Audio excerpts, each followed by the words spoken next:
in Grants Management, Diploma in Conflict Management, Diploma in Disaster Management, Diploma in Water Sanitation and Hygiene, and many more. The cost for diploma courses is 800 euros, while postgraduate courses cost 1,200 euros. Visit www.strategianetherlands.nl for more information.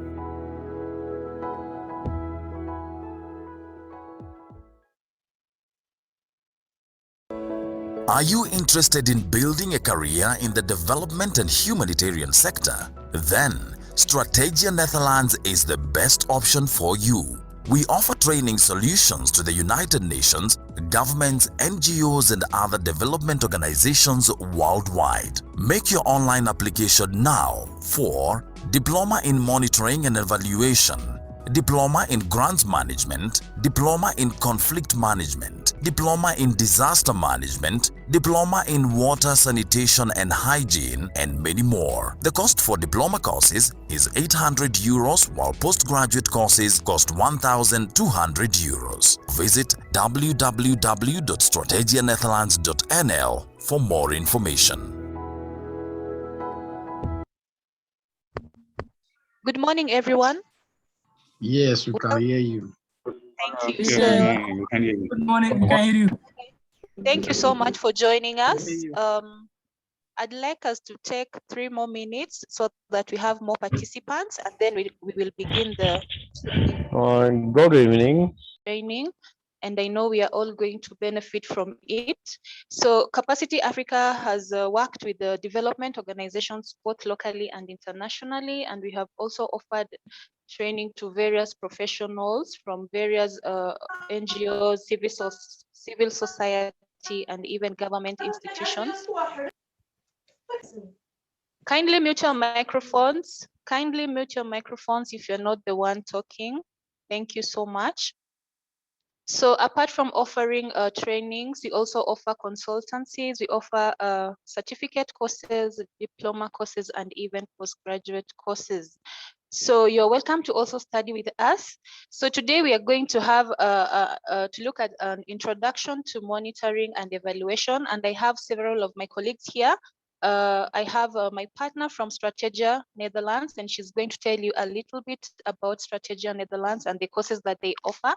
So we have partnered to bring you this training, and we also partner to offer online courses, the courses we offer that are online.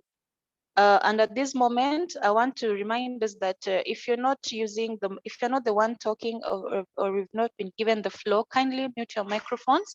If you have any issue, you can write it in the chat section, and the moderator is going to look at it and get back to you. If you want to ask a question, kindly raise your hand. There's a raise your hand icon down there, the participant section. Just raise your hand and we're going to have a look at whatever you want to ask. So thank you so much. And we are going to have a 2-hour training. And we are going to be having the first session is going to be handled by Mr. Stephen Mushami. Mr. Mushami is a consultant, an M&D consultant, and also a resident lecturer at Strategia Netherlands. Thank you so much. So at this moment, I'm going to invite my colleague, Debbie from Strategia Netherlands, and she's going to tell you a little bit more about Strategia before we begin the training. So be a little patient. Thank you so much. Debbie, if you can hear me, you can take over. Hi, thank you very much. And thank you to everybody that is joining us today for our free M&E webinar. I can see we have participants from all over Nepal, Pakistan, Somalia, Kenya, Uganda, Nigeria, Zimbabwe, Tanzania, Gambia, Ghana, South Sudan, Ethiopia, Cameroon, Zambia, Liberia, Philippines, Sri Lanka, Afghanistan, and India.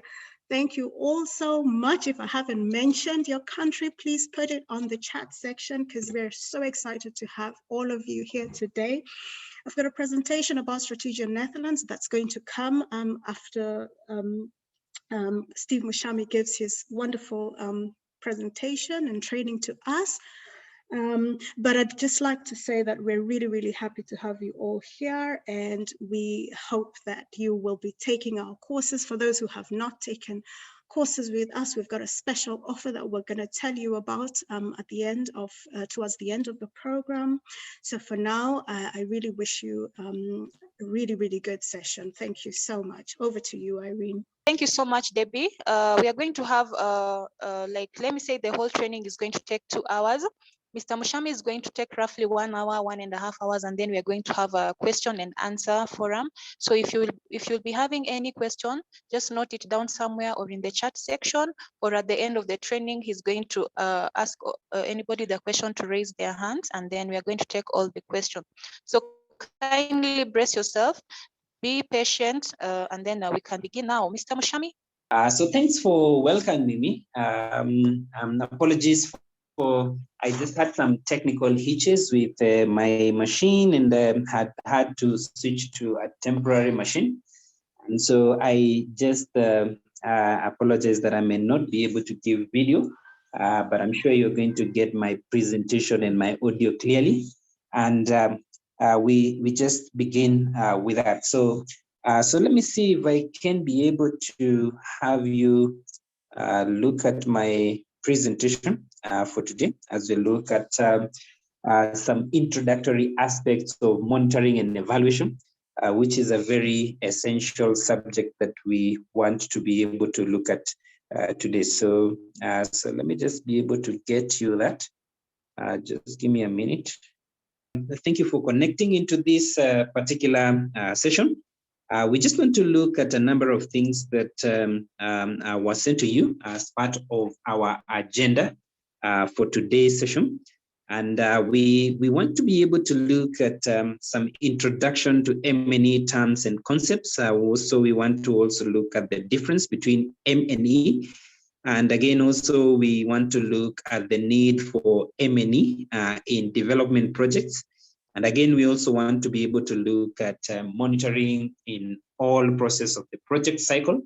And again, also, we want to be able to look at the types of indicators and also identifying outcome indicators. Again, we also want to be able to look at the M&E framework and also introduction to M&E framework. And again, we also want to look at the logical framework, and also we also want to be able to see how to write an effective M&E report. And then again, we will also want to look at communication of M&E findings for action and accountability, which is very, very critical for monitoring and evaluation professionals to make sure that they are able to communicate M&E findings at all times to ensure that there is a proper action and accountability. And so I just hope to be able to run this for the next 1.5 hours or slightly more, just to be able to look at all this. As you can see, it's quite a packed area, and we will see how we will be able to manage to look into these as we continue. Please note, as we continue, I may ask for 1 or 2 responses on particular questions that I may be asking along the way. Please make sure, keep your response very brief, because I would just want to make sure you can be able to give me some responses to some of the questions that I may be asking. So make sure you keep your response very, very brief, because we will have a 30 minutes break at the end, just to make sure that we are able now to address the questions at that particular session. So please, if I ask for your response along the presentation, just keep the response tied to the question I've asked. But if you have any questions, we will be able to handle that at the end of the presentation so that we can manage time effectively as much as possible. So I hope some of those directions are clear, so we can be able to move swiftly into the presentation. So apologies, you can get my video as I have explained. But if you just want to get an impression of how I look, I think I also have a photo on my cover slide there. So you will be able to recognize my face through that. As Irina said, I'm an M&E consultant working as a resident trainer as well. for Capacity Africa, and also helping organizations also on evaluation processes in different organizations. And it's good to be able to have that background about me.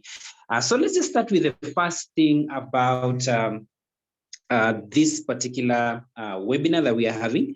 And the first thing we wanted to be able to look at is just to be able to have an introduction into monitoring and evaluation, the terms and the concepts. And one of the things that I would want to be able to effectively handle is to be able to clarify exactly what do we mean with monitoring, what do we mean with evaluation, because a couple of times people have challenges basically being able to tell the difference between monitoring and evaluation because they don't mean the same. The words are used together, but basically they don't actually mean the same. And it is important that we are able to understand that as much as possible. So, so what are some of those differences? And then again, also another difference that I would want to be able to bring very, very clearly to you is the whole issue of meal, because I'm sure a number of you are able to hear some of the things that are currently in place regarding the whole issue of meal. And it is important for us to be able to clarify exactly what we mean when we talk about meal, because it is also apparently becoming something that we have to make sure that we understand. So, so let me basically be able to clarify some of these things as much as possible. As you can see, when you talk about monitoring, we are talking about it's a continual and systematic collection of data that is able to provide information about project progress. So keywords that I would want you to note from that definition is the word continual and systematic, because this is what brings about the difference between monitoring and evaluation, because monitoring is something that we do continuously and is also something that we do systematically by ensuring that we are able to collect data, but for which purpose? To be able to give us information about how the project is progressing. And so we need to always ensure that we are always doing monitoring to make sure that we are able to understand how the project is actually progressing. Now, secondly, the other thing that we need also to be able to understand is the concept of evaluation. And when we talk about evaluation, we're simply talking about a periodic and a systematic assessment of the project design, the project implementation, and the project results for an ongoing or a completed project.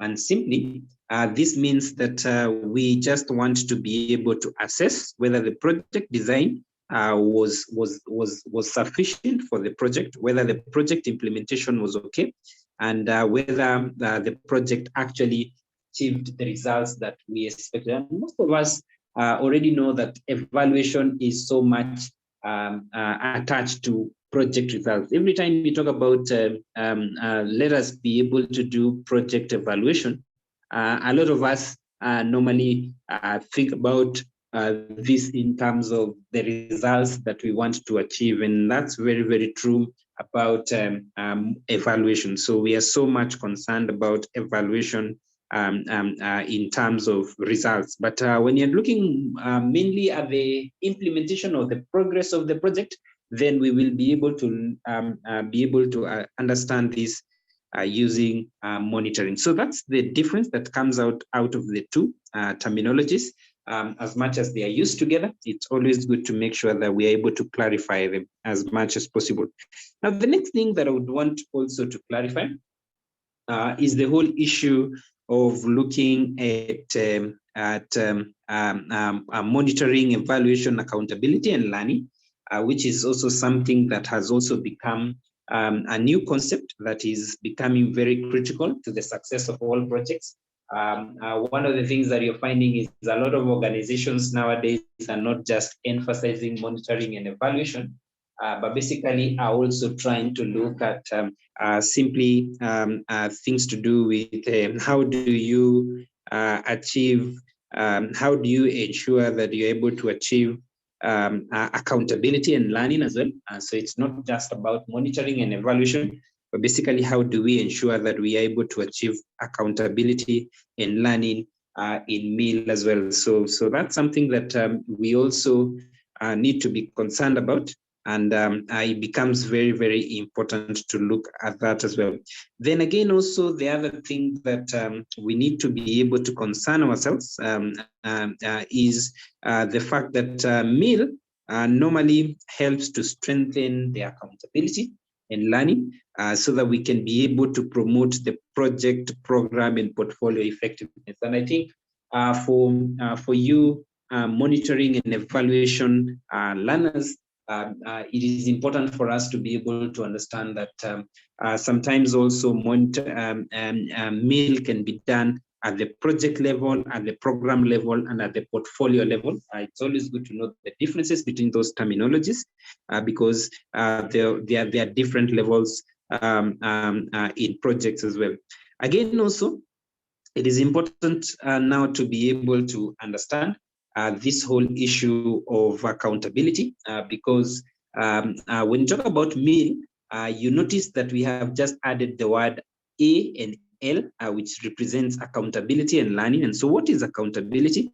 And so accountability basically refers to, simply refers to the whole issue of ensuring that we are able to ensure that we have commitment to transparently respond to the needs of all stakeholders, and also ensure that we are able to have some of the things that we actually need to be able to understand regarding this whole issue of accountability, where I was saying that it is important that a meal is able to help us ensure that we have commitment to transparently respond to the needs of all stakeholders. Remember, when we talk about stakeholders in a project, we are talking about the beneficiaries, we are also talking about the donors, we are also talking about the partners, we are also talking about the project organization regarding the project activities as expected. So it's important to make sure that we are able to look at accountability as much as possible. Then again, also the other thing that also becomes important is to make sure that we are able to, we can actually be able to do learning. And when we talk about learning, we are simply referring to the fact that we need to have processes in place that and a culture that actually enables us to have intentional reflection with the aim of learning so that we can be able to make smarter future decisions. And that really becomes very, very important for us to be able to achieve as well. So it's important to make sure that we can be able to have the processes that are there in place to make sure that the project is always learning, or the program is always learning, or the portfolio is always learning, so that we can be able to make smart future decisions. And this is something that really becomes very, very helpful in the process of adaptive management that a lot of organizations adapt in managing project interventions as well. And so the learning component therefore becomes very, very important. Now, earlier on, I said that the evaluation seeks to answer the evaluation criteria. And I'm sure most of you maybe were wondering what I mean with that. And I was able to indicate there that I will be able to give you some more details about what exactly we mean with that. So it's important that I'm able to clarify that as well, so that we can be able to see what we exactly mean when we talk about the whole issue of the evaluation criteria. Now, this is what we call the dark evaluation criteria, and I just want to present this to you so that you can be able to see it in a good way. This is what we refer to the dark evaluation criteria, and we say that evaluation is so much concerned to make sure that when you do an evaluation, you can actually be able to fulfill these 6 criteria. And of course, the first one is what we call relevance. And when you're talking about relevance, we are talking about, are you doing, is the intervention doing the right things? Because you could go and implement a project. Basically, what you're implementing is not fulfilling the needs of the beneficiaries.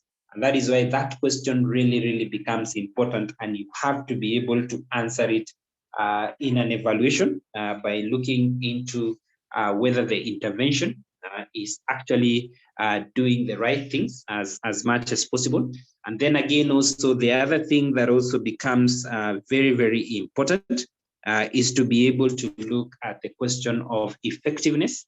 That is the intervention simply achieving its objectives? And that's something that also we need to make sure that it comes out clearly as much as possible. So it's important to make sure that we are able to look at the whole issue of effectiveness as well, so that we can make sure that now we're able to confirm that the project intervention is actually achieving its objectives. Then the other important thing that we also look at when we are evaluating is also to check, did the project make a difference? And so what difference did the intervention, was the intervention able to make? And so that's something that we want to be able to evaluate. And most of people normally capture the stories of change here because this is the best way you can be able to show whether the project was able to actually make a change. So did the project actually make a difference? And again, also the other component is sustainability, where we are able to look at will the benefits actually last? And that's something that we actually need to be able to understand. So looking at the benefits, will the benefits actually last? And then again, also looking into these are the component where we are looking at efficiency. And here we'll be looking at how well the resources actually being used. And that's something that we will be addressing by talking about efficiency as much as possible. And then the other thing is the issue of coherence. And here we'll be looking at how well does the intervention fit within that particular country you're operating. So it's important, and this is something that most monitoring and evaluation professionals don't tell us, but it's something that we would want to be able to understand so that we know how does your project fit within the other projects that are there. Have you been able to find out whether there are similar interventions that are done by different organizations? And then again, also tell us within the sector that you're operating in, like some of us might be operating in the wash sector, some of us might be operating in the nutrition and food security sector, some of us would be operating in the health sector. Now tell us, how does your project basically contribute to the sector? That becomes very, very important for us to be able to understand as much as possible. And as a matter of fact, let me say that coherence never used to be a criterion earlier on. It was just recently added. I think last year, but one is when this coherence criteria was actually added.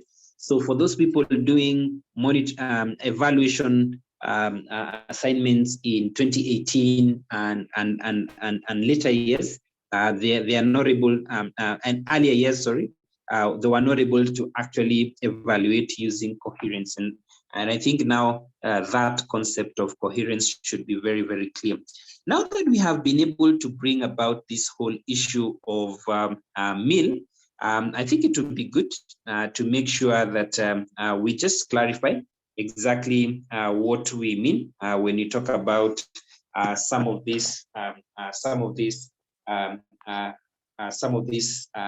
components that we have just mentioned, like accountability and also learning, which is something that we have also been able to see the importance of it. Now, how do projects ensure to fulfill that meal is actually conducted well. How do they fulfill the concept of accountability? And so accountability is actually fulfilled by promoting transparent communications, that is ensuring that we are able to share monitoring and evaluation information and results with their communities, with their partners, with their donors and other stakeholders. And so it's important to make sure that we are able to ensure and enhance transparent communications. And then again, also we enhance accountability by also promoting alignment with standards, that is demonstrating that the project work has been conducted in compliance with agreed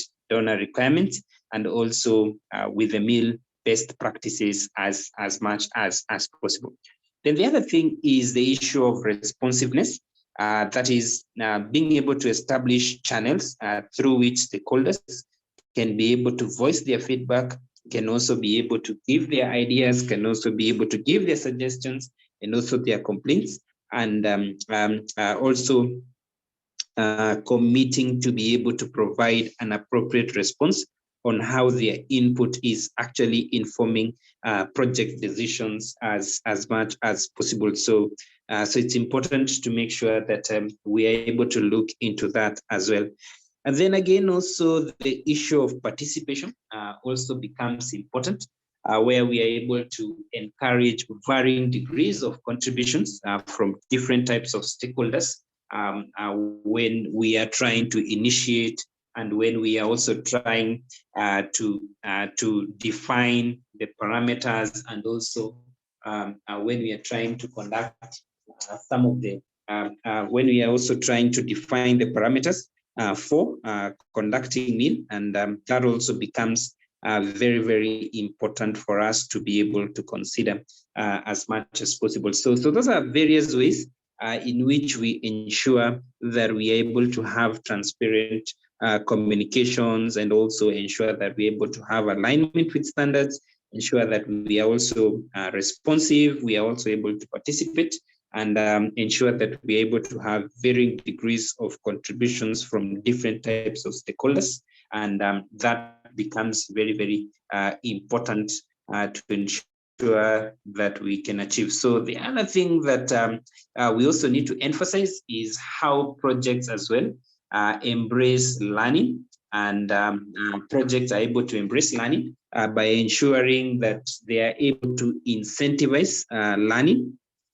And this is something that we need to be able to find a way to do this in most projects, because learning is not always easy, but I think it is always good to make sure that we're able to encourage our projects to make sure that they are able to incentivize learning, and making sure that we are able to frame all project work as a learning opportunity by ensuring that we are able to encourage, we are also able to ensure that we're able to model, and also ensure that we can be able to reward learning as much as possible. So it's always good to ensure that we can always be able to achieve that as much as possible. And then again, also it is important as well to make sure that we are able to encourage a spirit of curiosity, which is also quite critical. That is ensuring that we can be able to establish a workplace practice that basically supports the asking of questions, the issue of curiosity, and the issue of also challenging assumptions in the spirit of learning. And this is something that not very many managers basically allow this, but it is something that if we can actually be able to allow it, then it can be able to create an environment of curiosity, and an environment that challenges the assumptions in the spirit of learning as much as possible. Then the other thing is also embedding learning processes.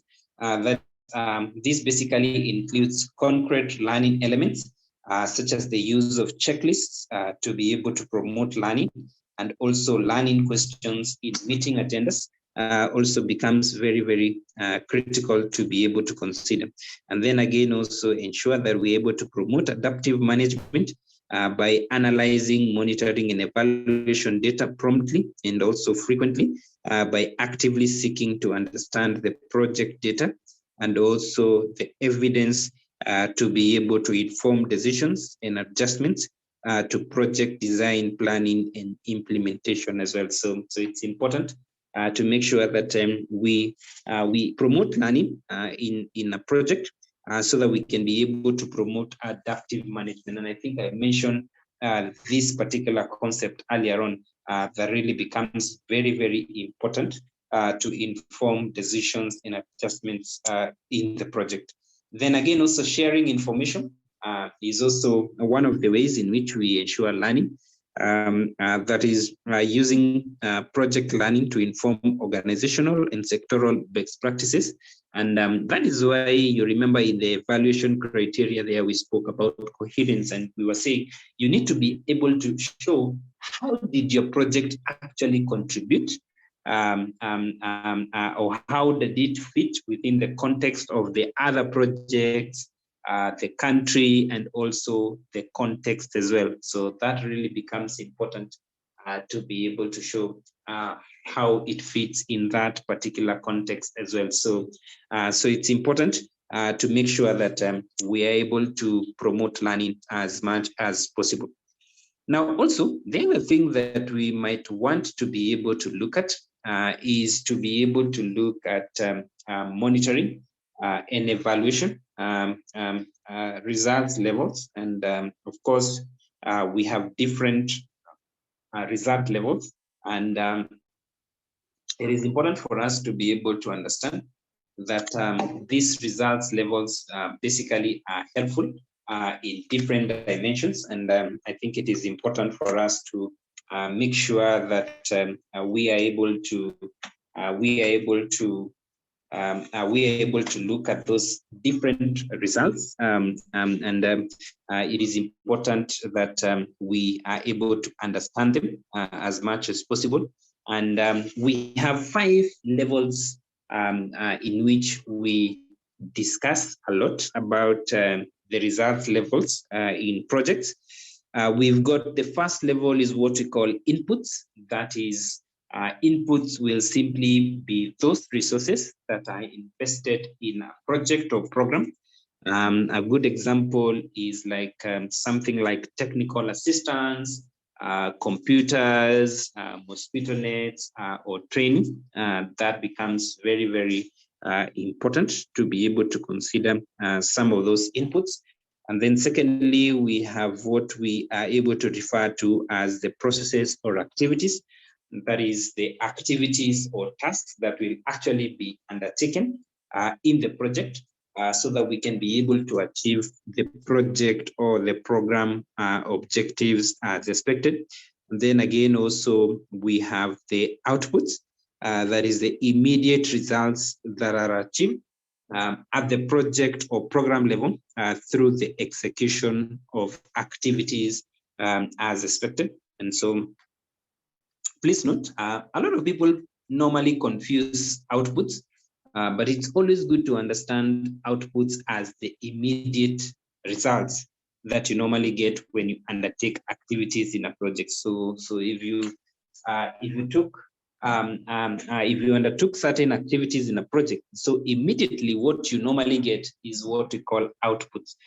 For instance, if you took a capacity building activity, then at the end of that capacity building activity, then you will talk about the number of people that were trained, and that is an immediate result because these are people who actually attended the training. Now, later on, we might also want to see certain outcomes, and that is what we talk about the short-term or the intermediate results that are achieved at the population level by the project or program through the execution of activities. And that is what we are able to refer to the outcomes.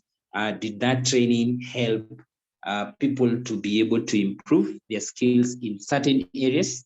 And that is something that we want to see. And then impacts, we are looking at what long-term effects or end results are produced from that particular project. And so here we'll be looking at, once these people gain some of these skills, maybe it was a training on learning new farming techniques, then we want to see what impacts are there.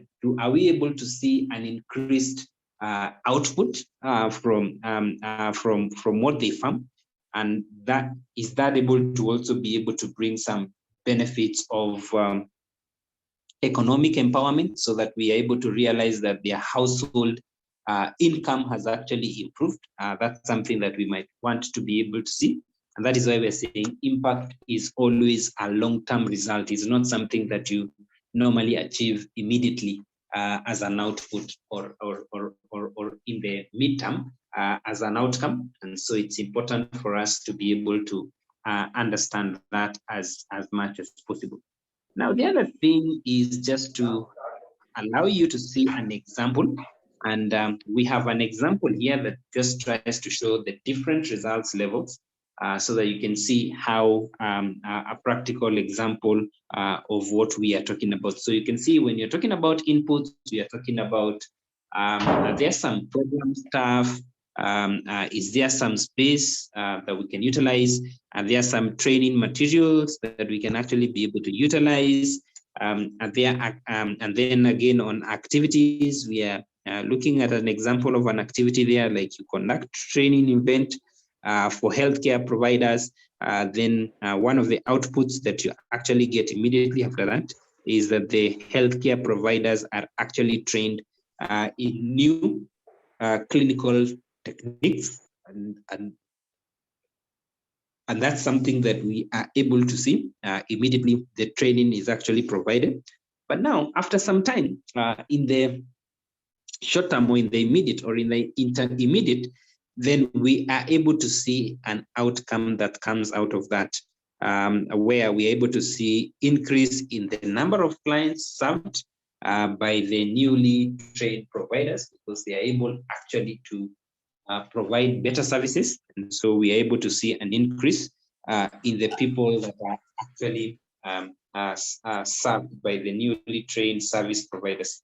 Now, what do we actually see in the long run is that at the impact level, some of the things that we are actually going to be able to see as a difference is we are going to see some declining morbidity levels in the target population. And so we're going to see the morbidity and maybe the decrease in the mortality levels in this particular community, because now the providers are actually treating them with new clinical techniques that were actually provided.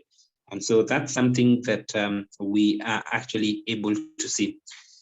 Now, having looked at that, now we can be able to shed our light now on the difference between M&E, and that's something that we also need to be able to look at, and we need also to make sure that we are able to highlight clearly as much as possible. Now, this is the difference between monitoring and evaluation. So we will use this table to highlight the difference between monitoring and evaluation. So that's something that we need to be able to clarify. Let me just be able to bring the difference between these two terminologies. I think we have already defined them, but I think it's good to also look at some further differences that we can actually see from monitoring and evaluation, and for us to be able to see clear differences between these two terminologies. Now, one of the things that we want to be able to see is the fact that monitoring is actually an ongoing and a continuous assessment. That's something that we are able to clarify as much as possible, that it is important to understand that monitoring is always happening on a continuous basis or in an ongoing basis. Then on the other side, we are able to see that evaluation is not continuous, but evaluation is periodic. And so that's something that we are able to see has a very good difference, where we are able to see evaluation being a periodic assessment that basically allows us to be able to evaluate the project at certain levels. Most of us know that we are able to have what we call a baseline evaluation. And again, also we have what we call a midterm evaluation. And again, also we have what we call what we are also able to refer to as an end-term evaluation. So we have those three evaluations, and they normally happen at different periods. They are not continuous, but they happen at specific times in the project cycle. And that's something that we actually need to be able to see as a very, very key difference as well. Then again, also the issue of monitoring basically focuses mainly on activities and outputs. And it is important for us to be able to see that we are able to focus on activities and outputs. And again, also evaluation basically focuses on outcomes and impacts as well. So when we talk about evaluation, simply looks at outcomes and impacts as well. And then the other thing is also when you look at monitoring, monitoring basically focuses on comparing what is being delivered against what is actually being planned. And so it is important for us to be able to understand that monitoring majorly focuses on looking at what is being delivered against what is being planned as we know. Then evaluation simply focuses on the project achievements, that is the positive, the negative achievements, and also the intended and the unintended achievements, and also the recommendations, and also the lessons learned that we actually need to be able to consider. And then again, it is important also to note that monitoring is usually done internally, whereas evaluation is usually done externally. That is by an independent outsider. And that's why most evaluation assignments will be given to independent consultants like myself, that we are able to assess the project results and the project implementation. And so this is different because monitoring is usually done internally within the organization, but when it gets to an evaluation, and normally for independence of the evaluation, it is always good to be able to give an independent evaluator. And that's something that we need to be able to understand as much as possible. Now, the next thing is just now to highlight why we need M&E in development, and not just in development projects, but also in humanitarian projects as well. So it's important to be able to consider why we actually need to be able to have monitoring and evaluation in development projects and also in humanitarian projects as well. Now, one of the things that we have to say is that monitoring and evaluation basically provides ways of systematically measuring and also assessing, able to check implementation and the progress and assess program activities and results, so that we can be able to check on the progress for the implementation and also the progress for the results systematically. So it's important to be able to look at that as well. And again, also, it also helps determine when a program is going to be planned, and also when changes actually need to be undertaken in a project or program. So it helps us be able to determine when the program is going to be planned, or rather when the project is going to be undertaken, and also when the changes will actually be needed. Again, also something else that we find is that it also forms the basis for modification of project interventions, and also of ensuring that we are able to assess the quality of the project activities that are actually being conducted. and that's something that we are also able to achieve. And then also it provides the necessary data that allows us to be able to guide our planning, our allocation of resources, our designing, and also our implementation of projects and programs. And if necessary, also the reallocation of resources in better ways. That's something that we are able to achieve as much as possible. And then again, also helps us to be able to provide planners, implementers, policymakers, donors with the information and understanding that they actually need to be able to make to ensure that we can have informed decisions about the operation of the programs or projects. So this is something that we actually are able to achieve in a project. We are able, therefore, to see the need for monitoring and evaluation in development projects from that particular sense. Now, the other thing that we need to be able to highlight is the whole issue of why monitoring is involved in all the process of the project cycle. And that is something that we need to be able to highlight. And one of the things that we need to be able to make very clearly is the fact that monitoring is normally a very important part of the project cycle. And that's something that we need to be able to ensure that we are very, very clear about. The monitoring is an important part of the project cycle. And then the other thing that project monitoring normally allows us to be able to determine three things.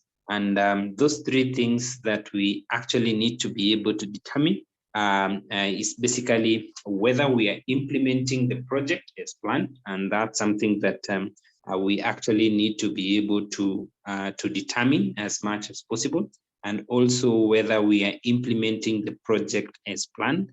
And that's also something that we need to ensure that we are able to achieve.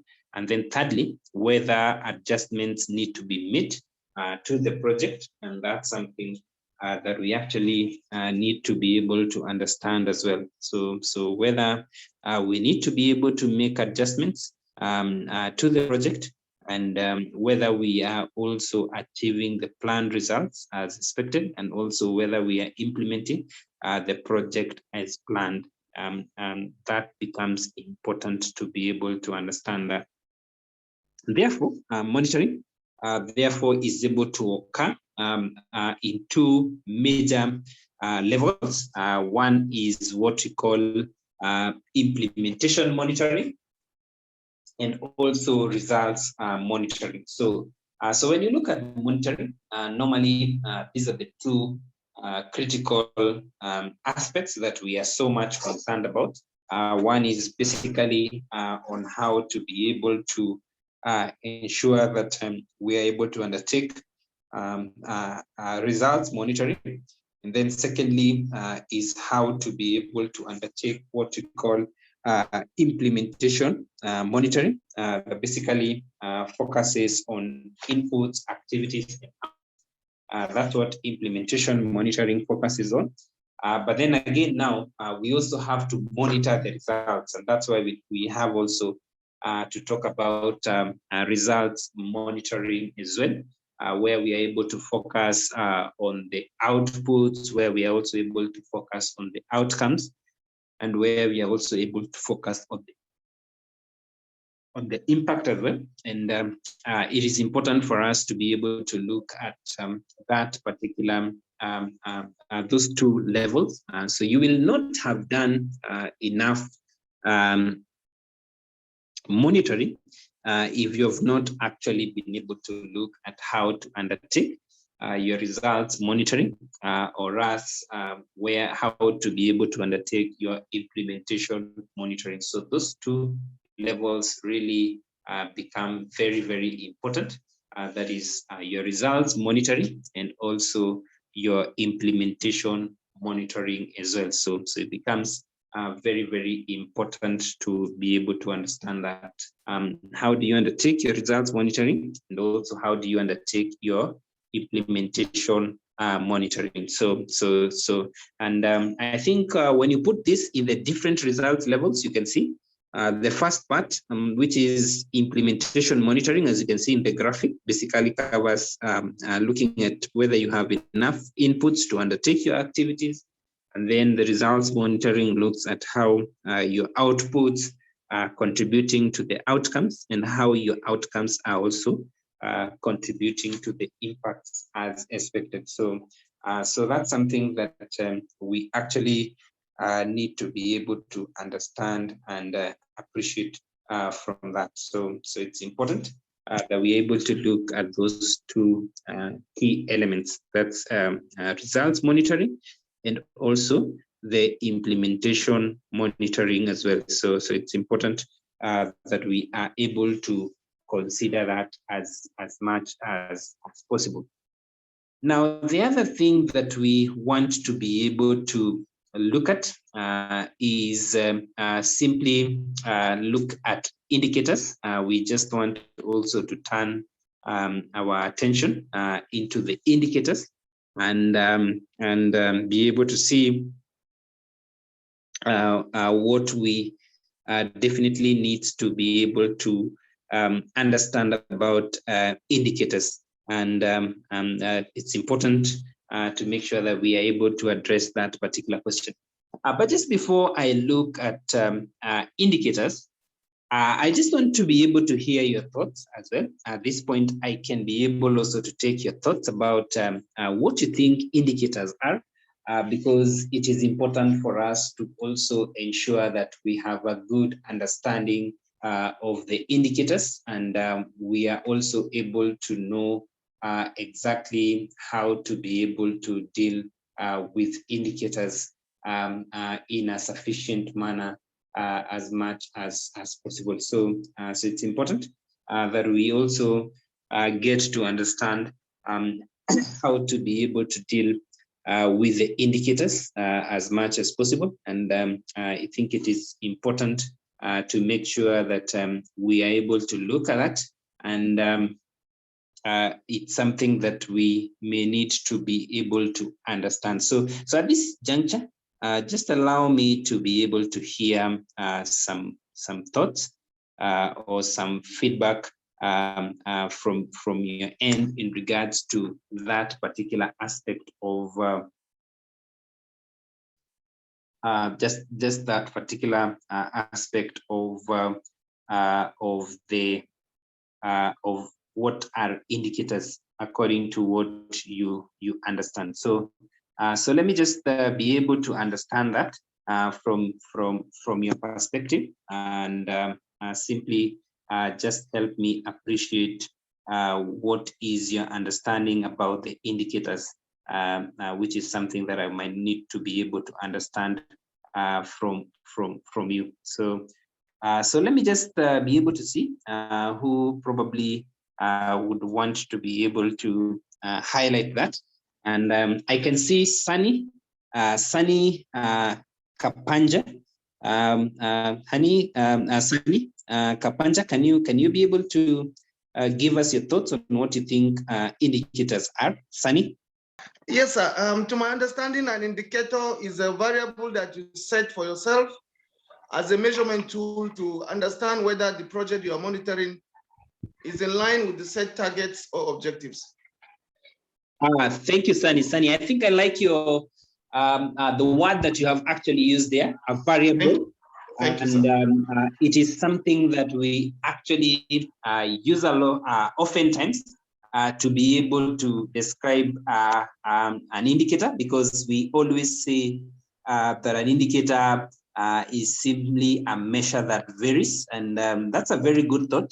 And appreciate you for bringing in that thought. Let me just try also to hear from someone else as well, who had indicated they have a thought as well in regards to the whole issue of an indicator. So let me Let me see if I can hear from, this is who? This is, I have seen somebody raising their hand here. Let me just check exactly who is this. So a number of people, but let me just be able to pick one person here who may want to be able to give in their thoughts on this. Is Edwin Matthew there? Edwin Matthew, are you able to unmute Edwin Matthew? Yes, I'm here. Okay. So you wanted to give us your thoughts on what is an indicator? An indicator, on my words, I can say is a specific or observable, measurable characteristic that can be used to show changes or progress of the program in making towards achieving a specific outcome. This can lead us or can show us either the progress in a positive direction or negative direction. Thank you. Okay. Thank you so much, Matthew. I think that's a very good observation as well, where we're saying it's something that gives us a measure and observable characteristic that we can actually be able to observe and tell whether that characteristics has changed in the positive or in the negative. Because remember, at the end of the day, when we are able to implement our activities or when we are measuring the results that we actually achieve, remember, sometimes it may gain, that is, it may be positive, or it may actually be negative. It may actually lose. And so it is always good to make sure that we can always be able to understand that indicator that we need to be able to use. And it is always important to make sure that that indicator comes out very, very clearly. And it is important for us to be able to understand that as much as possible. And thank you so much for your thoughts, because I wanted just to be able to hear whether we have some basic understanding on that. So let me just also give you the right way to define it. And apologies, I think I had a lot of interested people to be able to give their thoughts, but I think I've been able to get some good response on that. And let me give you the right definition. So we simply talk about an indicator as a variable, as Sunny was able to tell us. That means when we call it a variable, it means that the value of the indicator can actually change. So whenever we call it an indicator, means that this variable can actually be able to change. And this variable basically measures the key aspects or the key elements of a program or a project. And these will definitely be able to include things like activities, outputs, outcomes, and impacts. And that's something that we are actually able to see. And so it basically is able to involve all that, the key aspects or the key elements of the program project. And that includes things like activities, outputs, outcomes, and impacts that we actually need to be able to see. And the purpose of indicators is to simply, typically, to be able to show that the project or program aspects or elements were actually carried out as planned. And that's why we normally have to be able to use indicators so that we can be able to tell whether some of these elements were able to change. And it is important for us to be able to understand that whether these elements were able to change, and also to be able to show if the program or project actually caused a change or a difference. That is also something that we are actually able to see as well. So did the project or program actually bring a change or a difference is also something that we also need to be able to understand. And then again, also looking at something that helps us to be able to understand whether the project was actually carried out as planned. So this is the main purpose why we are able to use indicators as expected. Now, so that's why we're saying, therefore, an M&E indicator is therefore reasonably expected to be able to vary. And that basically should be able to vary and is expected to be able to vary, and therefore the value of it will be able to change from a given or a certain baseline level at the program or project start to another level. And that is why, as Matthew was saying, you can expect it to change from a positive value to a negative value because it is expected to be able to change from the baseline value that was there for the indicator. And then the indicator will actually be measured or will actually be calculated again. So it's important to make sure that we are able to look at the indicator again once the baseline measure is able to change as well. So it's important to make sure that we are able to look at that as well.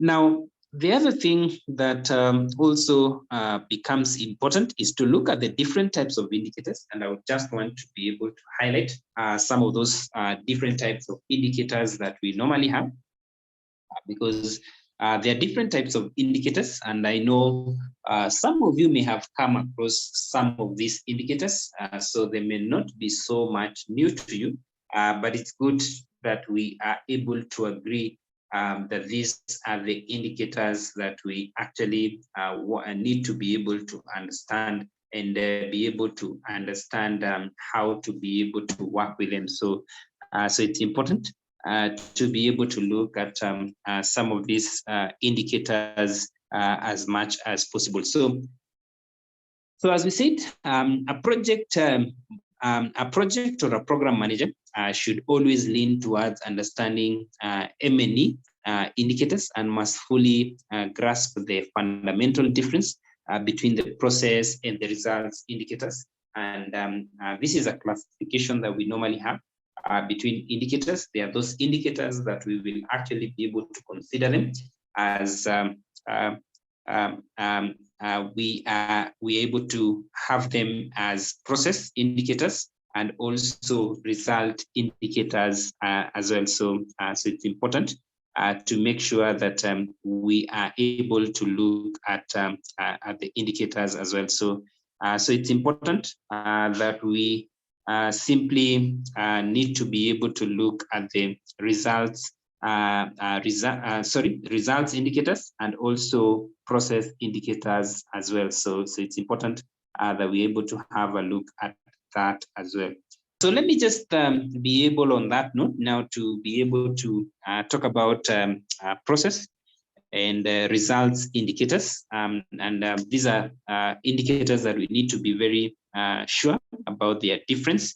And when you talk about process indicators is simply referred to as output indicators because they are basically used to monitor the number and the types of activities that are actually carried out. And examples will simply be able to include things like the number and the types of services provided, and also the number of people trained. Remember, when you're dealing with outputs, these are some of the indicators that you actually use. Like, for instance, you might be talking about the people who are trained, that is the number and the type of materials that were actually produced or disseminated, or the number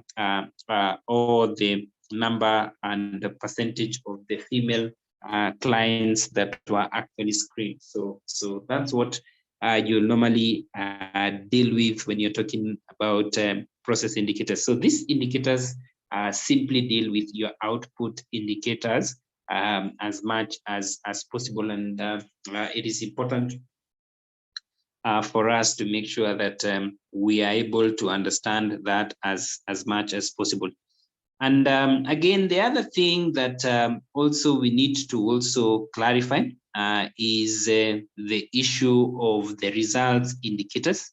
And the results indicators simply are used to evaluate whether or not an activity has actually achieved the intended results. And it is important to see that particular difference, because we are able to look at the results that have actually been achieved, that is at the outcome level and at the impact level.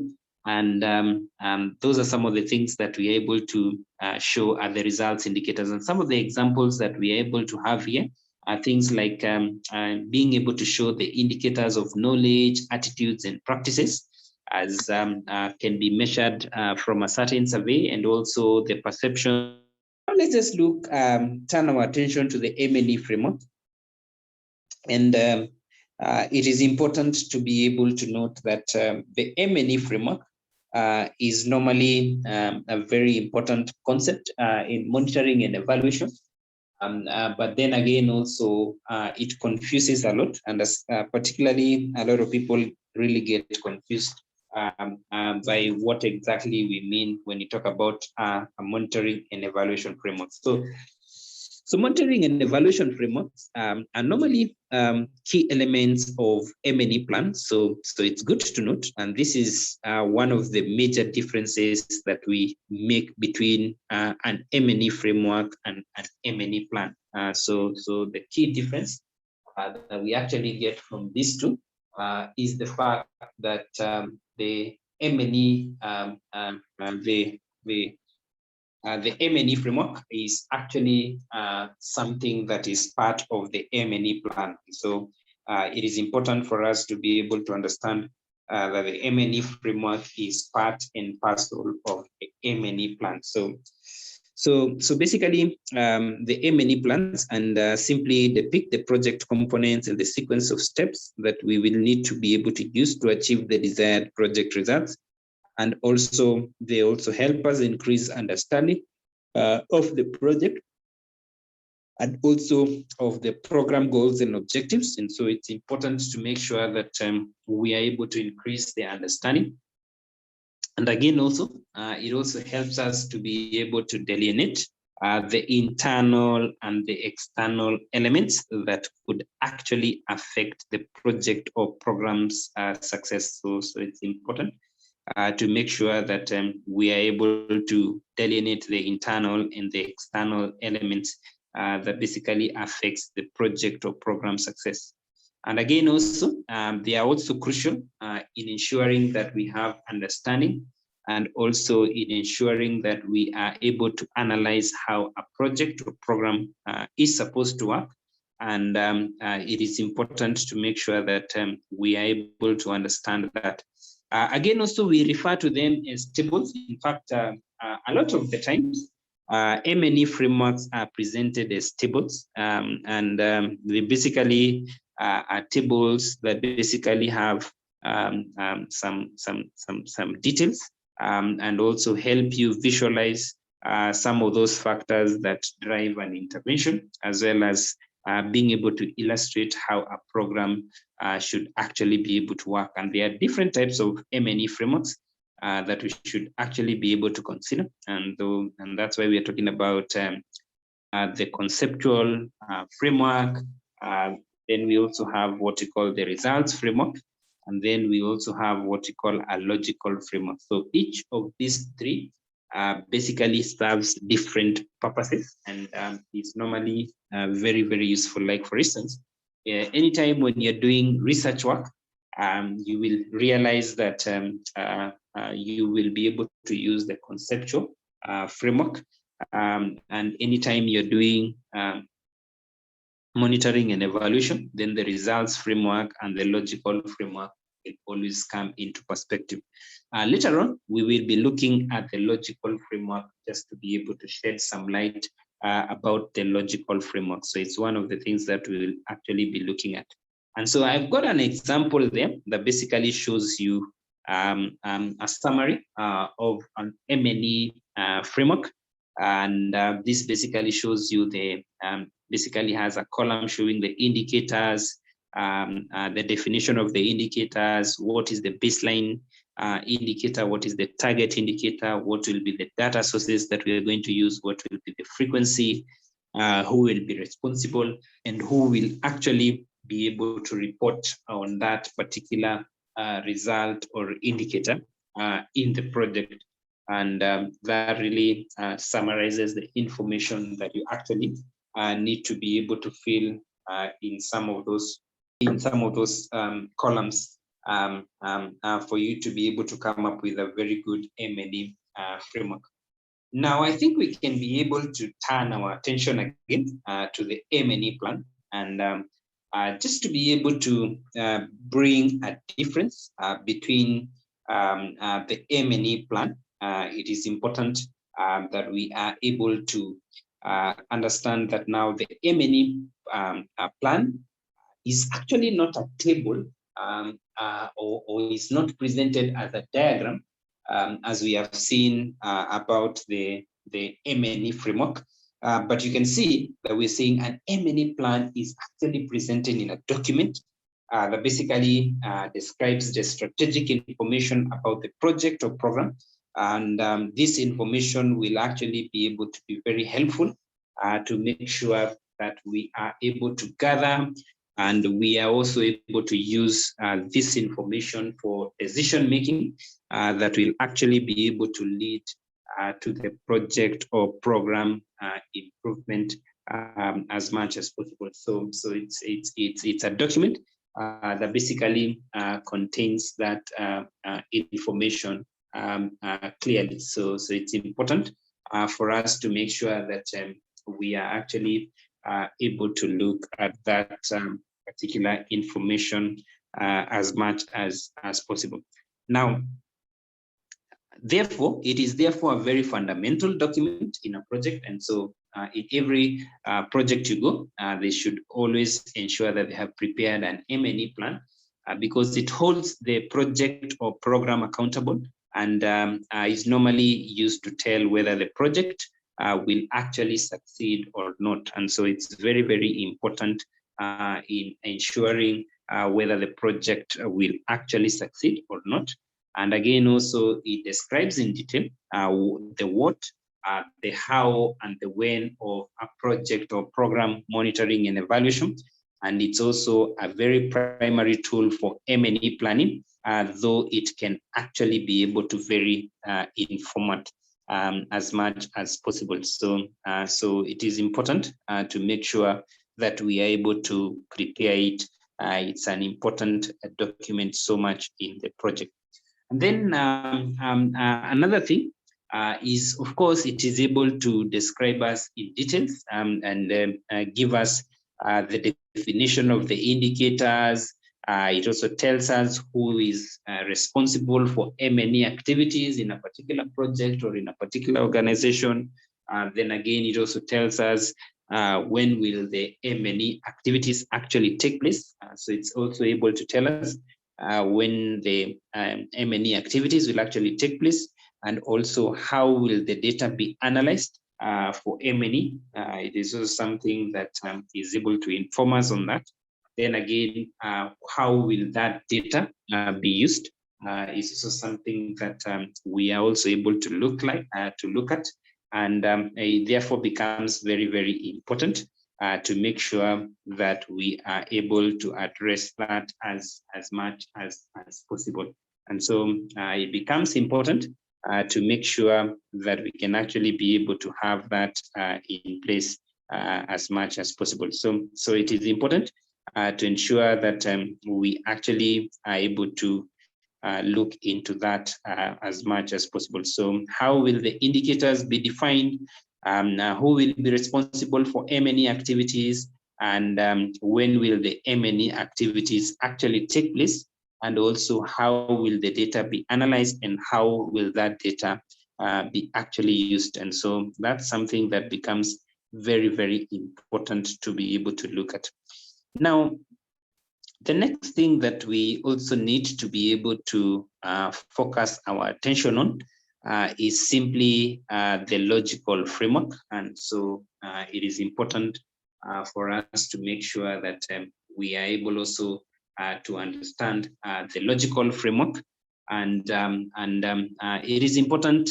It is a very popular tool that has been used for time immemorial in M&E, and a lot of people really know how to be able to work with a logical framework, and sometimes also you can also call it a log frame. So you can shorten it to a log frame.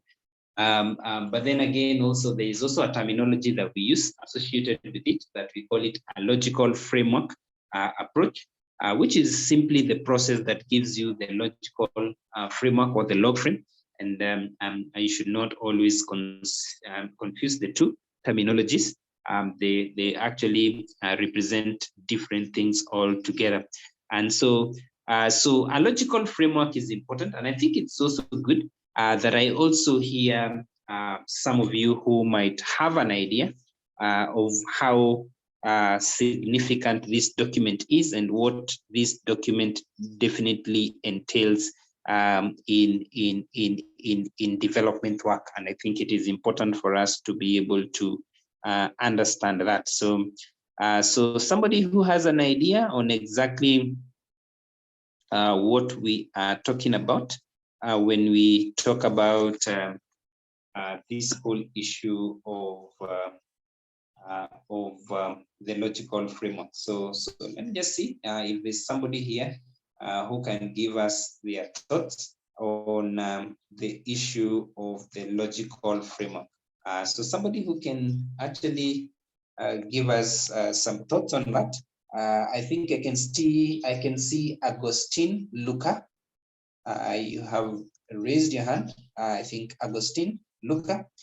Just give us your thoughts around what you think a logical framework is and its significance in development work, just before I highlight that. Agustin Luca, I hope you can hear me. Are you able to unmute your microphone and give us your thoughts on that? Yes, as you already said, a logical framework comes up from the logical framework approach. After that process has been done, then you come finally to what we call the logical the log frame. So what is it then? It is an interrelated, interdependent part of a project. That's how all these activities and results will be achieved, so that it will have in the process of monitoring and planning and actually also evaluating your project. So it then helps us in terms of, because if we have the activities, we have the output, we have the means of verification, we have what they call the targets and all this, then it will also it will then help us in the process of monitoring our activities. Then it will also help us in terms of evaluating our activities at the end of it all.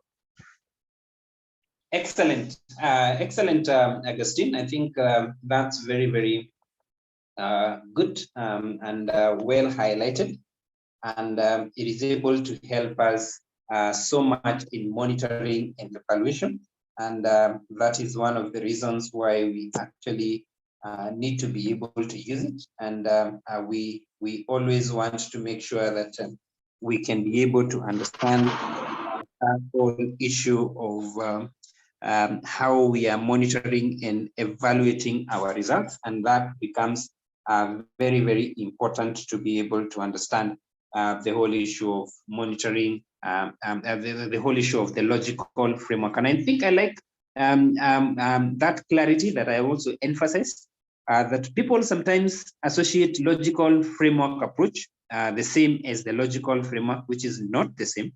And it is important to understand that the logical framework approach is the process that actually gives you the project, the logical framework or the log frame.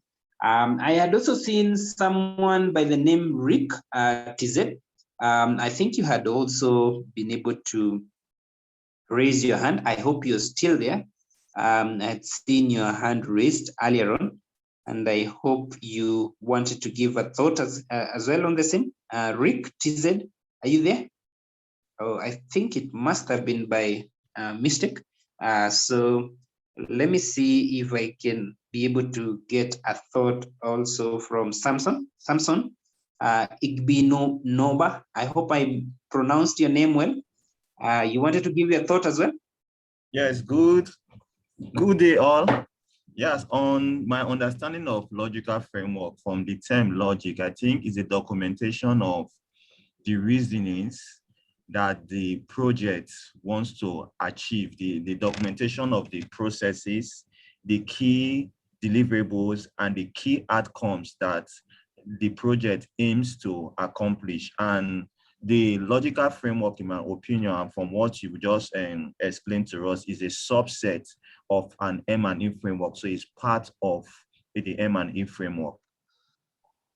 Yes, yes. So most of the times you realize that we actually, when we're preparing the M&E framework, we look at the logical framework to extract information from there. Actually, a logical framework is always constructed earlier on because it's a a project design document, and so it's always prepared earlier on in the project so that you can actually be able to use it. It's something that becomes very, very critical to be able to extract information even for the M&E framework as indicated. So it's good for being able to highlight that, and I think that is coming out very, very clearly for us to be able to understand the whole aspect of monitoring and evaluation. And so I think we have a fair understanding, but just make sure we clarify this to everyone who might be new to the log frame. It is normally presented in a matrix format, that is in a table format, and I will be showing you how that table looks like. And it basically gives us the project design logic. That is, it shows us the activities, the outputs, and also the outcomes and impact for the project. And also, again, it is also able to identify the indicators, and again, also show us the data sources for the indicators, plus as well also share the risks and assumptions. These are basically the external factors that will be beyond the project manager's control that may actually affect the achievement of the results as expected. And again, it is also used for planning, approving, and again, also evaluating and monitoring the project as well. It is also a powerful and a useful technique, and it serves much wider application than in international development alone. And I think a lot of people are finding the use of the log frame matrix. We are able to have these components in the log frame. So first of all, you will be able to see in one of the columns, you will be able to see the goal or impacts, and we will be asking ourselves there, why are we doing what we are doing? Outcomes, what results, what short-term results do we expect? Then outputs there, we are looking at the immediate results or the deliverables of the project, and then what we will do to be able to achieve the outputs. And then in terms of the indicators, we will also be able to ask ourselves, how are we successful in what are we going to use to measure that we are successful? And then in the means of verification, we will also be checking our reported results just to confirm that we will be able to get those results. And then finally, we'll also be having the risks and assumptions. And the risks and assumptions basically tell us what we underlie in terms of the structure for the project, and also what is the risk that will be there in case we don't actually achieve some of those results. So what are some of the risks that will actually befall us for us to be able to achieve some of those results? So it's able to highlight that very, very clearly. And I think I've put, which will be sent to you, put an example of a well-filled log frame so that you can always be able to use this as a reference. You can see this is a WASH project that had the goal of ensuring that we are able to improve, and the goal is also the impact.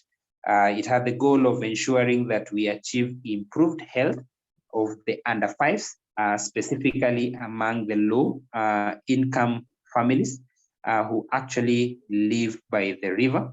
And it is important for us to be able to ensure that we are able to see that. Then again, also ensure that there is reduced volume of fecal waste discharge into the river. And that's something that will be realized at the outcome level. Then at the output level, here we were talking about quality latrines constructed that are actually being used by the community members. And then you can see there are quite a number of activities to be able to get that output. So we'll be doing activities such as delivering public sanitation awareness campaigns, mobilizing communities for latrine construction, preparing engineering specifications, and also locating optimal sites for latrine construction will be some of the things that we'll be doing so that we can be able now to come to this level where we are able to achieve some of these indicators as much as possible, and also achieve some of these means of verification as well. And then also the assumptions, we are able to indicate an assumption for each of those results levels that we have been able to indicate.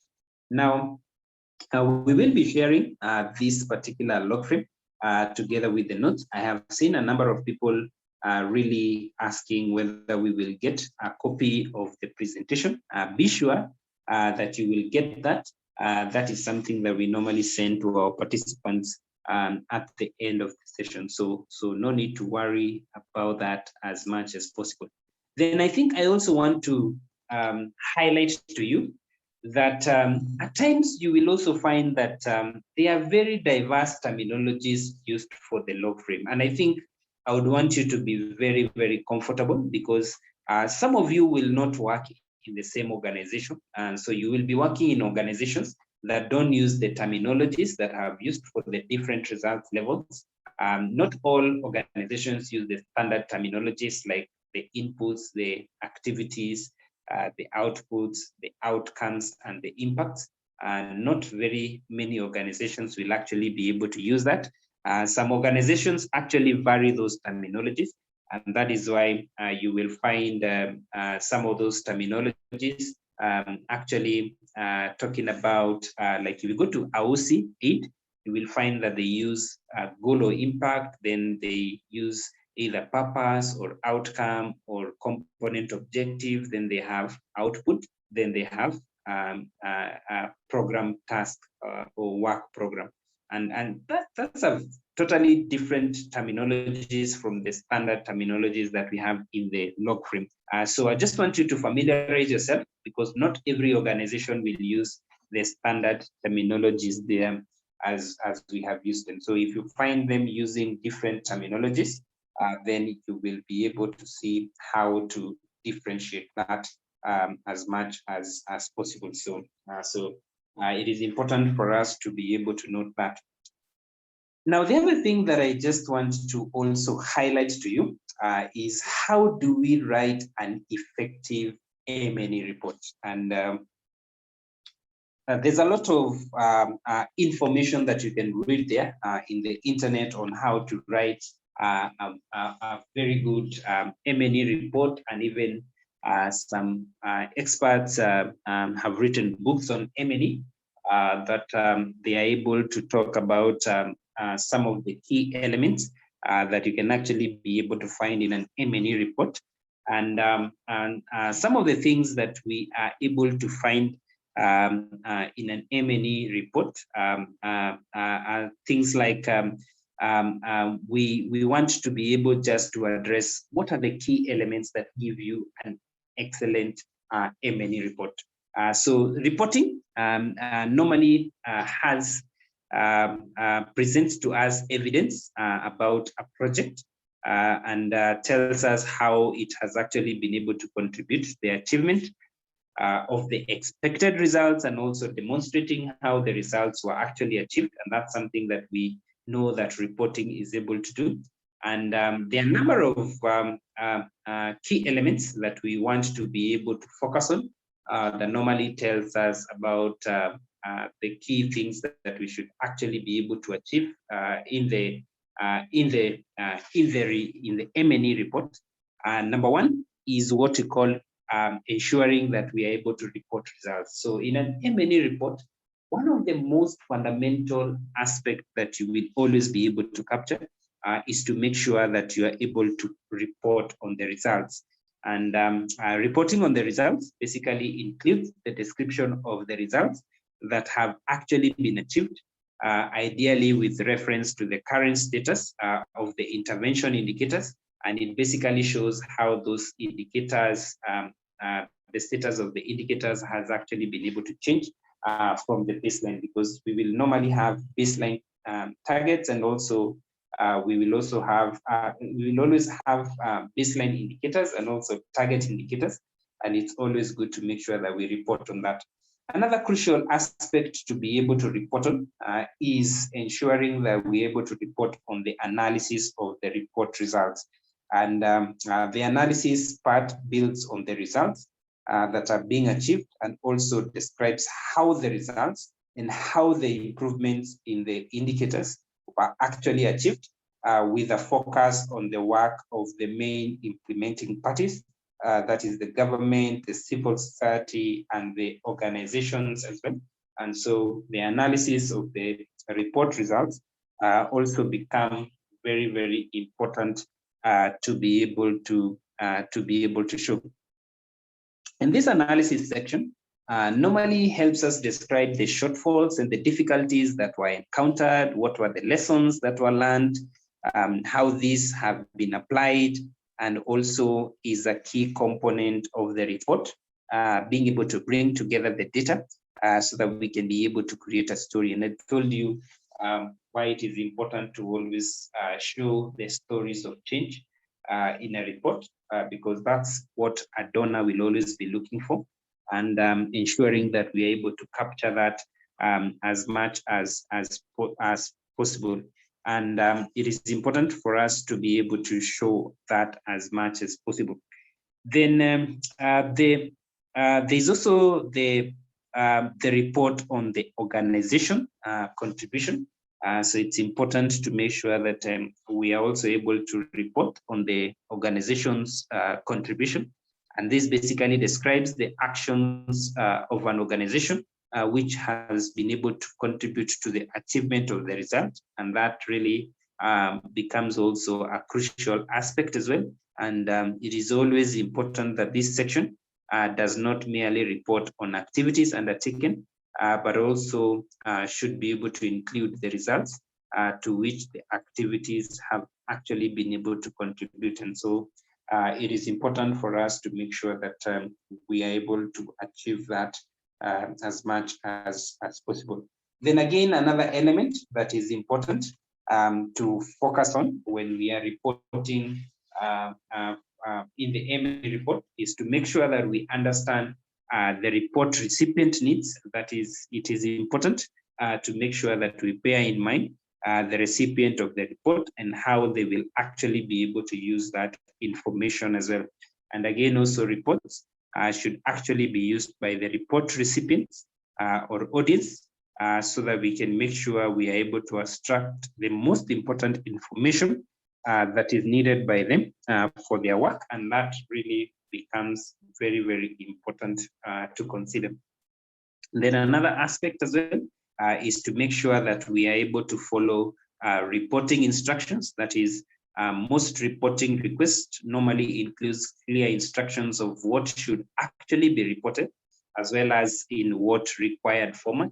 And it is always good to make sure that we are also able to look at that particular format as much as possible.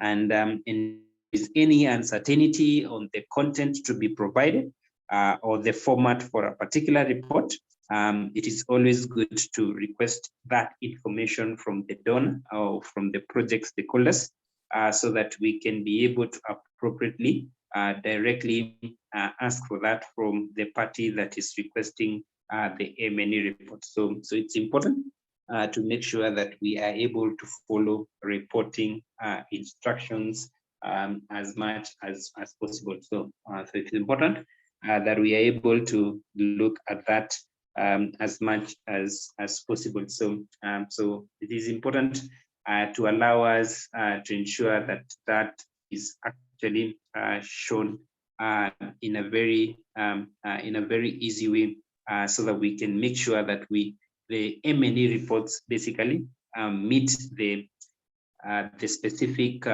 demands from the donor or from project stakeholders who are interested in the report, and that becomes very important to be able to highlight. Then, of course, there are typical sections in an M&E report that we actually need to be able to address. One of it is the executive summary. It's always good to make sure that your M&E report has an executive summary. And please note, a lot of people don't understand this, but it is important to understand that the executive summary should always be able to highlight the major findings of your project, and also should be able to summarize information, so that in case people don't have time to read the entire report body, by reading the executive summary, they need to ensure that we can be able to understand about the M&E report as much as possible. Then for any further details that cannot be actually captured in the executive summary and also in the reporting body, then we can always be able to include an appendix for that. Then, of course, every report should always have an introduction where you're able to tell the audience or the readership about the purpose and the background of the M&E report. And so that also becomes important to make sure that we are able to highlight the purpose and also the background of the M&E report as much as possible. Then thirdly, we are also able to look at the methodology, that is being able to describe how the study was actually conducted, and also to ensure that we are able to highlight any limitations that could actually be there in the data and also in the analysis of the data. So it's also good to indicate the methodologies that were used in conducting the evaluation. And then again, also the findings, that is ensuring that we capture this in the body of the report and present your data in such a way that the audience can understand, and also selectively present data. And then every report must have a evaluation questions, or also what we refer to as the research questions. So it's important to make sure that the conclusion can be able to answer the evaluation questions. Then after that, you need to be able to do recommendations, where you actually now present evidence that basically supports your recommendations, because with the findings that you have made, you can make specific recommendations about the project or program, and recommendation therefore need to be shown. Somebody is asking whether you're able to put the log frame in the appendix. Yeah, most cases, this is considered extra information. So you can always be able to attach that at the end of the training. And so it's important to make sure that you are able to have that as well. Then the last aspect that we want to highlight, that is the last thing that we wanted to be able to look at, is just how to communicate your M&E findings for action and accountability. And I just want to be able to highlight why it is important to have an M&E communication plan. So it's important. A lot of people don't understand why we need to be able to have a communication plan. But in your communication plan, there are only a few things that you need to be able to include. One, you need to be able to show who are your target stakeholders, that is, who are going to receive your M&E reports or your mail communications. So it's important to identify those stakeholders. And then again, also what information needs do those stakeholders actually want to know, because different audiences will require different information. What the donor requires in terms of M&E information is very different from what will always depend on the literacy levels and also the audience that you're trying to reach. And then the timing and the frequency, that is it the right timing and frequency to communicate effectively? And this should always be considered very well. And just to be able to show this information, most projects prepare what we call a communication plan. And just to make sure that this is practical for you, I have also attached a sample communication plan there that you can use. You can see in this particular project that I got this particular table from, the target stakeholder, for example, the donor, needs to get information on updates on progress against the objective donor contract. What communication methods are we going to use with the donor? Is we will do what we call the donor update report, and we will also do what we call the evaluation report. And the timing and frequency for getting this information is actually twice yearly. That is in March and also in October as well. So we need also to indicate the timing and the frequency for sending this information. And the same thing we will do for the other different stakeholders there, as I've shown in that particular table. Now, I think it's 4 minutes past the hour. I was supposed to finish up at that point, and simply that's what I will do, and ensure that I try as much as possible to keep to the time that we had, so that we have some time for feedback. And just hear some of the things that you appreciated, some of the things that you actually may want to be able to ask a question, and we will be able to answer that. So, so in any case, if you have any question on what we have presented, then I can be able to give this particular timing for being able to hear some of your feedback and some of the questions that you may be able to have. And in case you just want to be able to appreciate as well, I think it's also good to be able to hear you telling us how you have appreciated the session as well. So thank you, and very, very good. So let's just have some time for some brief feedback, so that before we move to the next program as well, because we are not yet done, we're still continuing. And let me just pick some few feedback as well from you. So let me just check some people here who have raised their hands, so that I can be able to ask them to give us some feedback. And let's start with Herbert Chitongo. Herbert Chitongo, let's be able to hear from you. So I'm also going to give also Sani Kapkaja, and also Najib Ahmed, and also Ebrima Sise. And then we have Lai Aguro, and then we have Kwando Biri and Abdirazak. So keep your hands raised so that I can be able to pick your feedback and just make a comment on. So first, let's just be able to start with Chitongo, and then I will say who will be next after Chitongo. So keep your hands raised for those ones who have some questions and some feedback to be able to respond to them. So Chitongo, please go ahead and mute your microphone and let us be able to hear you. Okay, thank you very much, sir. While I was raising my hand when you were talking about log frame matrix, so my contribution was muchly based on the log frame matrix when you're talking about how we can be able to use it in our monitoring evaluation projects. So maybe I missed some part of what you have been talking about at the moment. Maybe you can give this chance to others to contribute. Okay, not a problem, Chitongo. I think we mentioned about the logical framework, and of course we say it is one of the examples of monitoring and evaluation framework, alongside the conceptual framework and also the results framework.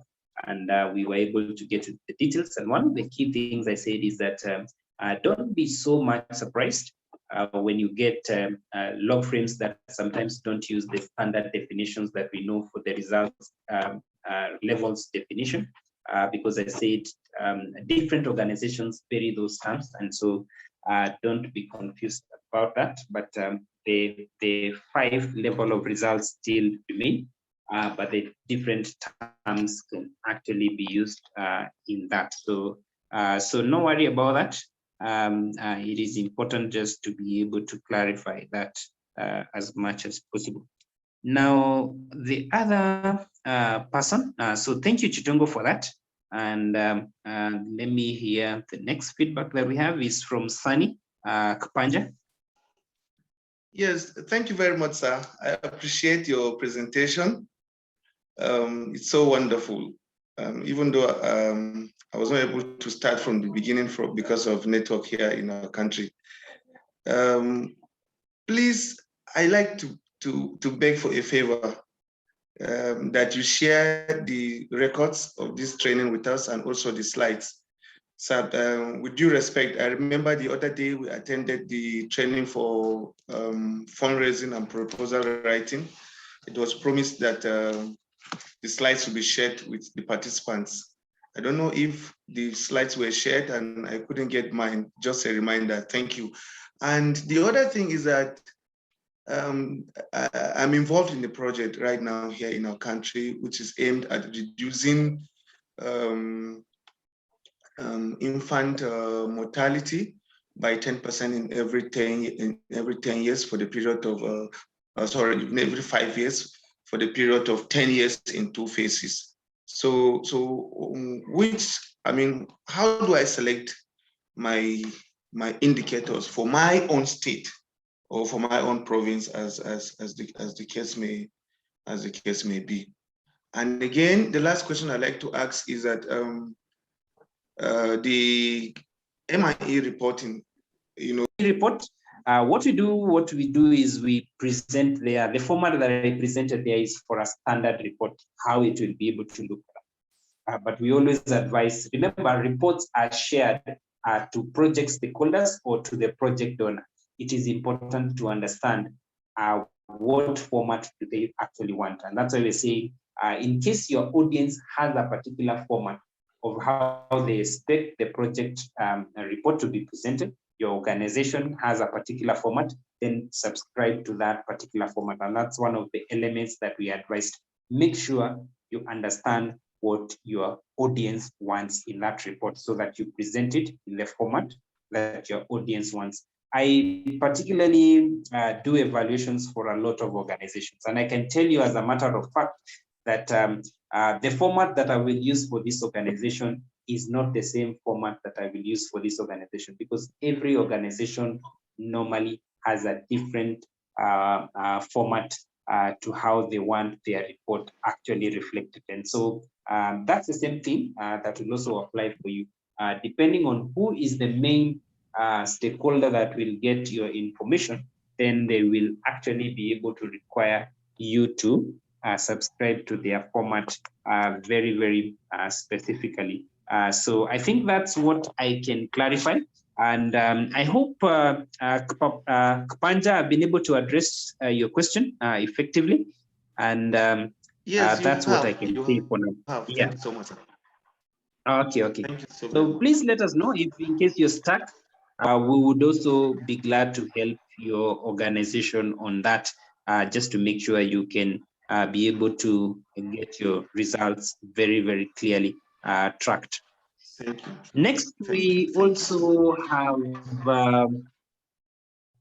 okay, so next we also have Ahmed Hassan. Ahmed Hassan, you have a question as well, or some feedback as well you can give us? Hello, we can hear you, Ahmed. Yeah. Different reports, and that will be an ineffective report altogether. And that's why the issue of data consistency really becomes a very critical consideration to make sure that we are able to have consistency in the information that we actually get from MNE. And that's what I can say for now, Morgan. And I think if you want to know more about data quality assurance, I think it's something that we cover very well in the sessions that we have. I'm also noticing we have been able to address a lot of questions, and I think we are not gender sensitive. And I think we've not been able to hear a lady also presenting their questions. So if you allow me, Irene, I will also, let me just check on this participant list.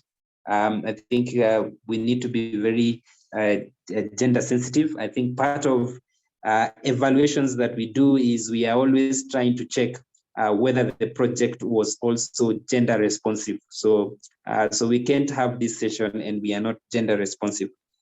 So let's just hear one more from, you can see Lydia, Nikki Oi. I hope I pronounced your name well, so we can summarize the questions that we have for today.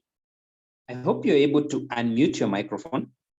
So if you can unmute your microphone, that would be okay. I think we still have a challenge there. We are not able to hear from Lydia.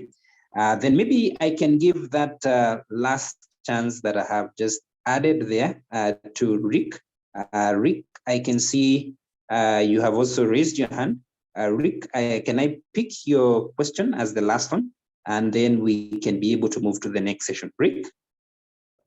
Thank you very much. I'm Ricky from Tanzania. Well, I've understood well the difference between M&E plan and the M&E framework. Now I'm curious to know if there's a difference between M&E framework and M&E system. Thank you.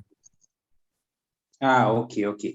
Yes. So when you talk about an M&E system, we are talking about basically being able to put a functionality in a project where we have a monitoring and evaluation system that basically allows us to be able to capture our data from our project, and a way to be able to have that data stored and also ensure that we can always be able to avail that data. So it's just basically putting together a system to make sure that your monitoring and evaluation plan works well in an organization or in a project, and that's basically what we refer to an M&E system. An M&E framework is a very easy thing, because this basically refers to simply the table that we say that basically summarizes the results, and also how we are going to be able to achieve those results in a project. And we said we normally use a tabular format or a diagram to show that, and that's basically what we are meaning with the M&E framework, and I'm sure that's very, very clear to you. So I think we want to be able to summarize them and conclude there the questions that we had for today. It's unfortunate, I'm sure we have some few people who had questions. What we will do is we normally, we will be able to pick the questions that were in the chat section. And so if you didn't have an opportunity to get your question answered, I think you can be able to put your question on the chat section, and we will be able to respond that specifically maybe on email as a summary of the questions that we were able to have from this webinar. So in the interest of time, just allow me to allow you to move to the next session so that we also don't lose the next part of this particular session. So thank you so much, and thank you for your feedback. Thank you for your positive appreciation of the webinar and what I have been able to present. And be sure you're going to get the presentation so that you can continue adding into your learning. At this point, let me ask if Debbie or Irene can be able to pick in and take us to the next session. Thank you so much, Stephen. I hope you can all hear me. The session has been very wonderful. Thank you. And I know we have all learned something on M&E frameworks, logical frameworks, and indicators, outcomes. So remember, participants, there's more where this came from. You can enroll for our courses to learn more on this. Remember, we offer certificate, diploma, and postgraduate diploma courses. So I know at this point we are all very tired, but thank you so much for sitting through. We are almost winding up. I'm just going to invite Miss Debbie, the training manager from Strategia Netherlands, to tell us more about the courses and the registration process. And finally, we'll have Dr. Oliver just telling us how the trainings are done, and then we will wind up. So thank you so much, and just be a little patient. We are almost winding up. Thank you. Debbie, you can take over. Thank you so much, Irene, and thank you to everybody once again for your patience. It's been long, but it's been very, very insightful. Thank you, Stephen Mashami. I saw somebody even comment on the chat that you were able to keep her here, you know, and she thanks you very, very much. And I'm sure that goes for everybody and for the rest of us. Yes, I'd just like to say, kindly people, please subscribe to our YouTube channel for notifications and for our past and present recordings. If for some odd reason you do not get an email, please, all this information is available on our YouTube channel. So please be sure to subscribe, because that way you have the resources on your side anyway. You don't have to wait for us to send you the recordings. So I hope that is clear. So very, very quickly, for those who do not know Strategia Netherlands, I know we've got people here who have attended 3, 4, 5 of our free webinars, but just for those who are not aware, Strategia Netherlands, we're an international management training organization. We're recognized in the Netherlands as a training organization, and our services include capacity building, training, obviously, safety and security, and in humanitarian intervention. We're a very, very global organization with a global outlook, and that you can even see today. We have participants from all over, and we thank you very, very much for your time and for your patience. Our mission really is to make development and humanitarian work more effective through training, developing and implementing high quality consultancy projects. And today we're here to learn, and I'm here to tell you that our online courses are very hands-on, and they're offered by a professional cohort. As you could see even from our presenter today, he's got a lot of experience, and that goes for all of our moderators. So we've trained staff of over 400 international organizations, the UN, Plan International, Norwegian Church, and many others. We've been in existence for quite a number of years now, and so we have trained quite a lot of people. So we have over 200 courses. We keep developing courses as the need arises, and I cannot stress enough the need of continuous training and development for us in this sector. And so that's the reason why we keep on developing new courses, and as things change, we also adapt very, very quickly.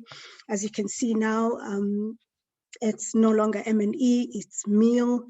So we're really at the forefront of change, and we encourage you to take courses every so often to just make sure that you are keeping up with the trends.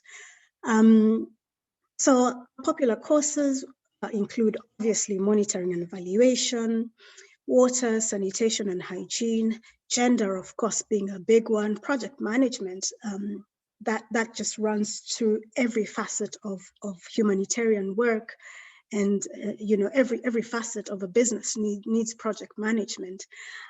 Procurement and supply chain management, agribusiness is also another very big one. Public health, we're bang in the center of a pandemic that is just spinning out of control, and we are trying to manage it as best as we can. And so we have courses in public health, which is very, very relevant at the moment. Humanitarian emergencies, another one that is really relevant, security and nutrition, and so on and so forth. So how do you actually get into our program? You send an inquiry, we send you a registration form and information. We send you the course brief, and then you complete that and you send that with your CV and certificates, transcripts, and so on. And the panel sits down, the academic panel reviews your application, and the turnaround time usually is quite quick, unless of course we have a lot of applicants, which obviously happens from time to time. But in a day or 2 or 3, you'll receive your application outcome, and we'll send you an admission offer, and you confirm that you accept our offer, and we ask you to make a payment before the course starts, and you then, once you've done that, you receive your credentials, you're good to go.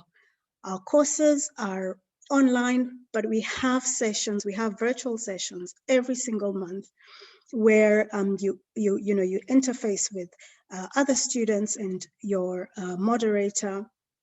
And this is an opportunity for you to also network and learn a lot from your colleagues as well, who are in the same sector.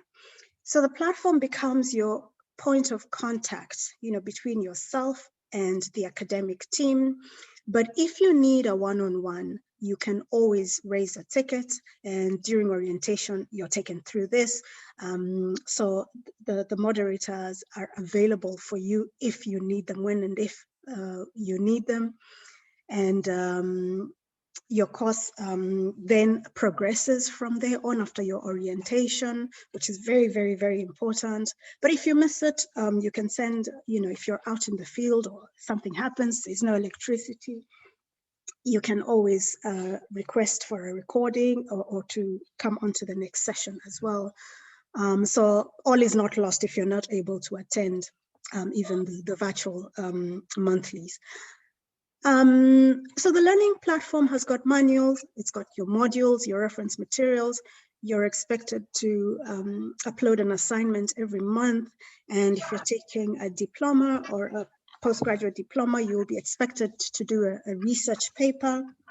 And importantly, you need to spend 5 to 6 hours a week in order to be able to keep up with the program. However, if you're a fast learner, or if you are already working in M&E, for example, and you can't even complete, we have had students who have completed their programs in less than the prescribed time. So that is also possible. It depends on your pace.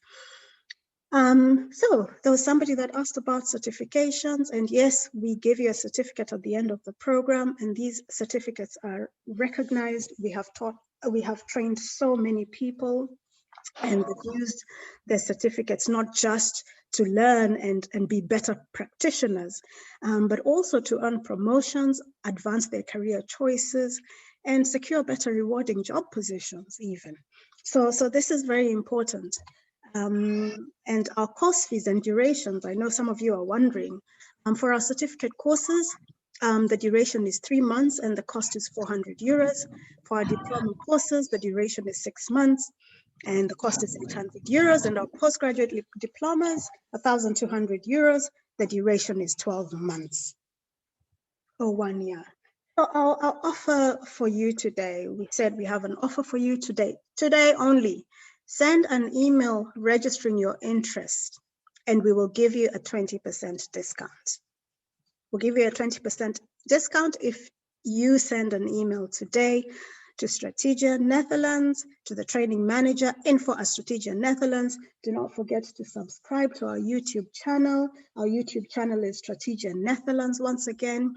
And if you're interested in our full range of courses, visit our website on www.strategianetherlands.nl. We're looking forward to having you on board training with us so that you can become better practitioners, or you can, or you are able to get into humanitarian work.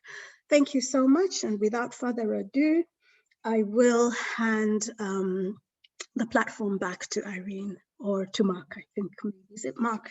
Thank you so much. Irene, over to you. Thank you very much Thank for you, Mark.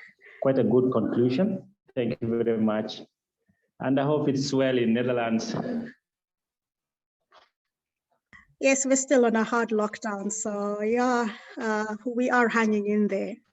We know it's going to get better. Yeah. Thank you. As we conclude, on behalf of the teaching faculty, may I introduce to you Oliver to just say something? Dr. Oliver, please. Hello. Oh, thank you very much, everybody. It's really a pleasure working with you. As Debbie has already told you, our desire is to add value to you, to ensure that you are better than when you joined us. And that we will do by providing very skilled, very experienced people in the fields are in. We've got faculties that are made up of very competent people, extremely well educated, experienced, and enthusiastic to really add value to you joining us. The essence is that the time that you will spend with us should not only be exciting, but should also be very development oriented for you, so that when we leave after your certificate course or diploma course or postgraduate diploma course, you feel that you've achieved what we intended for you to achieve. And more importantly, that you progress in your career. So we will be providing that by having face-to-face interactions with you through technology, whether that's going to be through Zoom or through the platform that is available on our dashboard. We will be there for you every time. And the essence is that we should be in touch over and over again, so that the coursework become very interactive throughout your stay with us. Thank you very much. Thank you very much, Dr. Oliver, representing the teaching faculties. I want to thank everyone for participating today. We have 39 countries attending. Specifically, I'd like to take a note of the Gambia. That's the first time we are finding somebody from Gambia, Sri Lanka, Kashmir, and Cameroon. Very, very important that we have reached as far as that. Allow me to also recognize large delegations from Nigeria, Somalia, South Sudan, Kenya, and very, very encouraging that we can be able to be together for today. Thank you very much, Stephen, for